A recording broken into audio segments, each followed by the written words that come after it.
Salut, c'est Tokonojiro, j'espère que vous allez bien. Il y a des gens qui disent que le Japon est un pays machiste et qu'il y a une grosse inégalité entre les femmes japonaises et les hommes japonais. Ça me casse les oreilles parce que presque tous les Français qui n'ont jamais visité le Japon me disent « Sinon, t'aimes le Japon? Bah pourquoi pas y voyager un jour? Mais je ne veux absolument pas vivre là-bas. » Ok.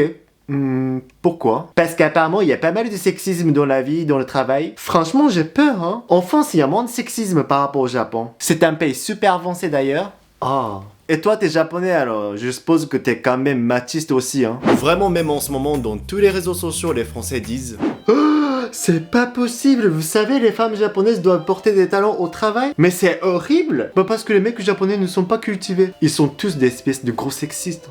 Attention, moi je suis ici, hein. Bah de toute façon, au Japon en général, la condition des femmes n'est pas très géniale, hein. Moi j'en étais sûr, hein. Les hommes japonais sont horribles, hein. Ouais, espèce de gros sexiste, hein. Bah ouais, je vois ce que tu veux dire. Attention, vous croyez que je suis chinois, mais je suis japonais, hein. Les hommes japonais aiment les culottes usagées. Les animés, tout ça, ils sont tous des hentai, hein. Mais oui, ils sont tous des hentai, hein. Ok, bah comme vous voulez, hein. Moi je me casse. Le Japon, c'est un pays idéal pour les hommes. Car il n'y a que des mecs japonais qui peuvent en profiter. Attends.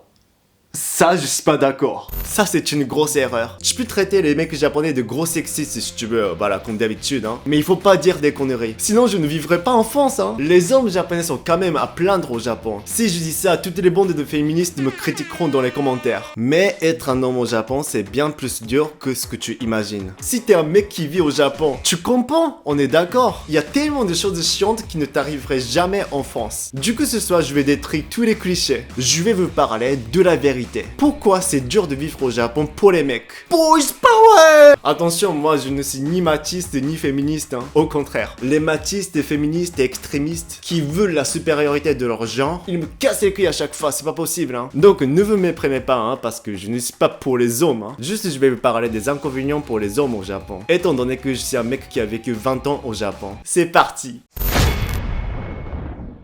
Au Japon, c'est super mal vu de faire pousser la barbe. Oui, la barbe. Quand tu te promènes au Japon, tu remarques tout de suite un truc chez les mecs japonais. Tu ne trouves pas beaucoup de japonais qui ont de la barbe. Oui, c'est super rare qu'un japonais ait ça, hein. Tu trouveras 1 sur 1000 japonais qui ont de la barbe. C'est pas parce qu'à la mode de ne pas avoir de la barbe. Tu sais pourquoi les japonais n'en ont pas? Non. Comme tout le monde le sait au travail au Japon, les femmes japonaises sont souvent obligées de porter des talons et de se maquiller. Mais il y a aussi une règle pour les hommes. C'est ne pas avoir de la barbe. Parce qu'au travail, c'est souvent interdit d'avoir de la barbe. Dans les entretiens d'embauche, si tu as de la barbe, tu seras éliminé tout de suite. Ça, je ne comprends pas. Beaucoup de Japonais ont le même problème. Parce que ton directeur, ton boss, tous tes collègues te disent ne montre pas ton visage barbu aux clients. C'est tellement pas hygiénique. Bien sûr, certaines entreprises autorisent à faire pousser leur barbe. Mais c'est tellement rare. Alors tant que t'es employé, tu dois te raser tous les jours. Et beaucoup de meufs japonaises détestent les mecs qui ont de la barbe. Car comme la société interdit de faire pousser la barbe, si tu la fais pousser, c'est une sorte de délinquance. Quand j'ai travaillé dans un supermarché au Japon, un jour je ne me suis pas rasé parce que j'avais la flemme. Irashimasu.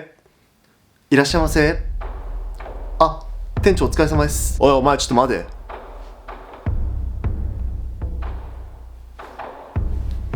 お前さ、男だろうがよ。ヒゲぐらい普通毎日剃れよ。だらしねえな、ほんと。すいません、すいません。すいません。Donc si tu trouves quelqu'un qui a une barbe dans la rue, on le considère tout de suite comme artiste, acteur ou chef d'entreprise, surtout un clochard ou chômeur. C'est une des raisons pour laquelle en ce moment chez les mecs, c'est la mode de l'épilation permanente. Mais je comprends parce qu'au Japon, la barbe n'a aucune utilité. Bon, si jamais t'es marié avec une femme japonaise et que t'as un enfant de moins de 10 ans, et le lendemain, crac, vous êtes divorcé parce qu'elle t'a trompé par exemple avec ton meilleur ami si tu veux, hein. C'est presque sûr à 100% que ta femme japonaise pourra avoir la garde de ton enfant. Bon, je mets quand même la source dans la description en japonais, mais même si ta femme a un problème mental ou elle t'a trompé, c'est super difficile d'obtenir la garde de ton enfant. Parce que les japonais pensent que les femmes ont plus de capacités pour élever les enfants que les hommes. Moi, personnellement, je ne suis pas tout à fait d'accord. Il y a des papas qu'on a, mais aussi il y a des mamans qu'on a, hein. Bien sûr, ça existe, hein. Comme tout le monde sait, et moi aussi d'ailleurs, on voit de temps en temps les enfants kidnappés par les femmes japonaises. Selon les journaux, les réseaux sociaux, partout. Un monsieur français n'a pas vu sa fille depuis 5 ans, blablabla. Mais c'est pas parce que t'es blanc ou étranger. Attention, il n'y a pas de racisme dedans. Juste ici, les femmes ont plus de droits en ce qui concerne les enfants. Par contre, souvent les hommes doivent payer tous les frais scolaires, la nourriture, tout ça pour son enfant, même s'il ne peut pas le voir. Au Japon, on n'a pas la même notion pour garder des enfants comme en France. En France, après le divorce, si le papa garde un enfant pendant une semaine par exemple, la semaine d'après, c'est la maman qui s'occupe de son enfant. Mais au Japon, presque toujours un seul de ses parents à la garde. Les hommes n'ont pas vraiment de droit. En droit japonais, la garde partagée n'existe pas. Quand un couple se sépare, l'enfant est confié à un seul des deux parents, la mère en général. L'autre disparaît de sa vie. C'est pour ça que quand tu te maries avec une femme japonaise, il faut bien choisir une bonne femme japonaise très sympa. Sinon en justice, tu as 90% de chances de perdre, même si tu as bien raison de le garder.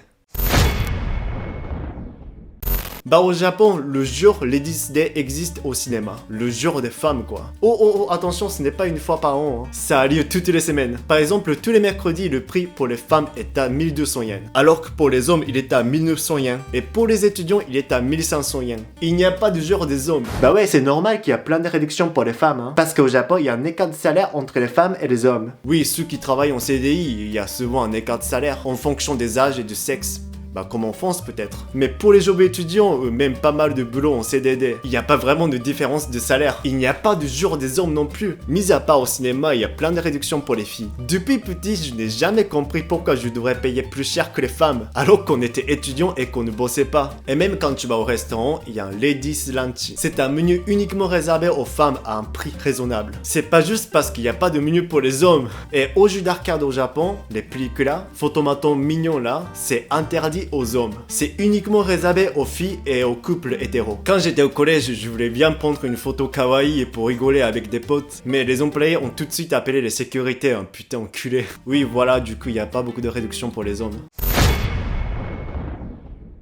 Franchement, je peux pas généraliser, mais la plupart du cas, c'est les hommes qui doivent inviter les femmes. Franchement, je m'en bats les couilles de ce système, c'est ridicule. Même quand j'avais 7 ans, en été, je suis allé voir une amie au même âge que moi. Ma mère m'a laissé 500 yens, c'est à peu près 4 euros, en me disant « Otoko nara zettai ni onnanoko ni harawaseru n janai yo.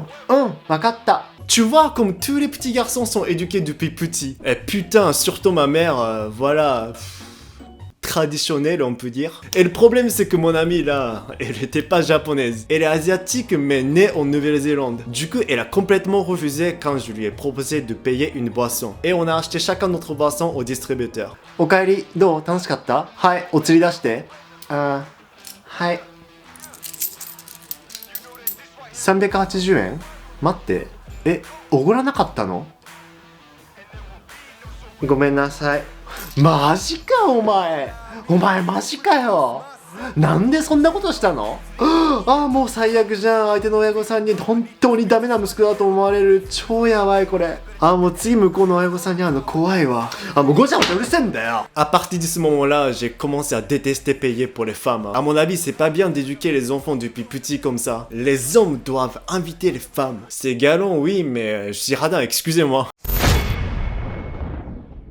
Bon, ça reste quand même rare, mais il y a aussi des cas où certaines femmes agressent les hommes. Eux-mêmes parfois, elles agressent des mineurs. En France, si ça arrive, c'est aussi considéré comme une agression sexuelle. Alors bien sûr, même les femmes, elles seront arrêtées tout de suite par la police. Mais ici au Japon, la loi considère l'agression sexuelle, c'est pas souvent destiné aux femmes. Par exemple, en mars 2020, à la préfecture d'Okayama, une prof de collège a amené son élève à son domicile pour avoir des rapports sexuels. Et qu'est-ce qui s'est passé après? Elle était juste virée.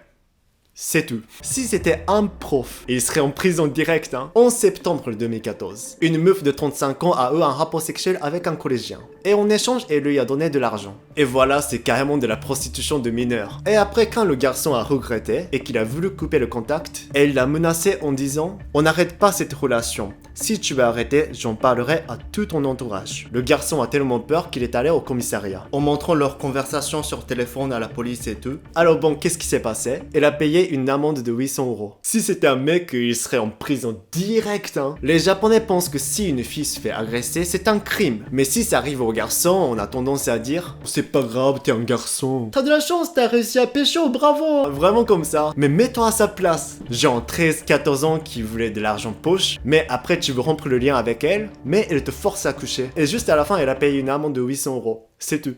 Voilà, c'est fini. C'est pas juste pas un collégien, hein. Peut-être il est traumatisé, je sais pas. Comme certains d'entre vous le savent, je sortais avec une fille de 20 ans quand j'avais 16 ans. Elle était ni japonaise ni française, hein, elle était coréenne. Alors je pense pas qu'elle regarde cette vidéo d'ailleurs. Et on s'aimait quand même, alors je me plains pas, hein. Mais à l'époque, personne n'a critiqué notre relation. Vraiment personne. Alors que je sortais avec une pédophile, on peut dire. Sauf ma mère m'a juste dit c'est un peu bizarre votre relation, hein. Mais franchement, les gens s'en battent les couilles, hein. Je sais pas si c'était en France aussi, mais si c'était à l'inverse. Perso, je ne m'intéresse pas aux filles mineures. Mais si jamais à l'époque j'avais 20 ans et qu'elle avait 16 ans, je serais enculé directement en prison, hein. Tous les Japonais partageraient ma photo sur les réseaux sociaux en m'insultant de pédophile gna gna gna gna. Récemment, un YouTuber a été arrêté par la police, car il a demandé un nude à une jeune fille de 15 ans. Évidemment, il a été arrêté tout de suite par la police. Mais jamais l'inverse, quoi.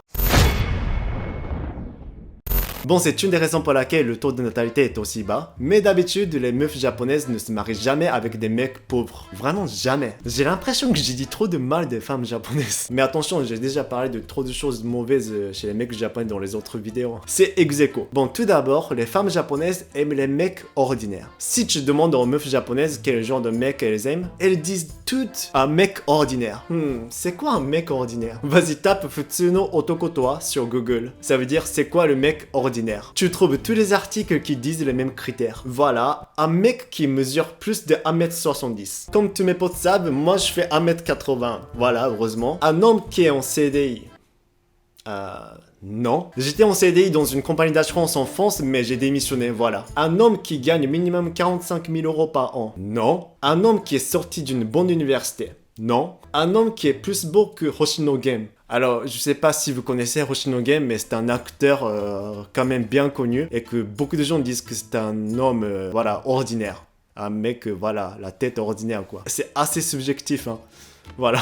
Alors, c'est-à-dire que je n'ai aucune chance de pécho une meuf japonaise. Juste, je fais 1m80, c'est tout. À mon avis, il y a même pas 5% des mecs japonais qui correspondent aux critères ordinaires. Et se foutent de ma gueule ou quoi? C'est super dur de trouver un homme pareil. Voilà, dans les sites de rencontres, ce sont les critères pour un mec ordinaire. Selon les femmes qui cherchent un mari. Bien sûr, il y a des meufs japonaises qui s'en foutent de ces critères. Mais déjà ça décourage presque tous les mecs japonais, hein. De toute façon, même si tu gagnes autant d'argent, voilà, comme je disais dans une autre vidéo, c'est la femme qui dirige ton argent. Alors ça sert à rien. Bon, voilà, maintenant. T'as bien compris pourquoi la vie des mecs japonais est assez dure. Alors du coup maintenant, pour tous ceux qui critiquent les mecs japonais alors que vous n'avez même pas vécu au Japon, s'il vous plaît, ne critiquez pas comme ça. J'en ai marre que les Français qui nous prennent pour les sexistes. Il faut quand même un peu connaître ce côté. Bon, merci d'avoir regardé cette vidéo, j'espère que ça vous a plu. Abonnez-vous et partagez la vidéo s'il vous plaît. Salut!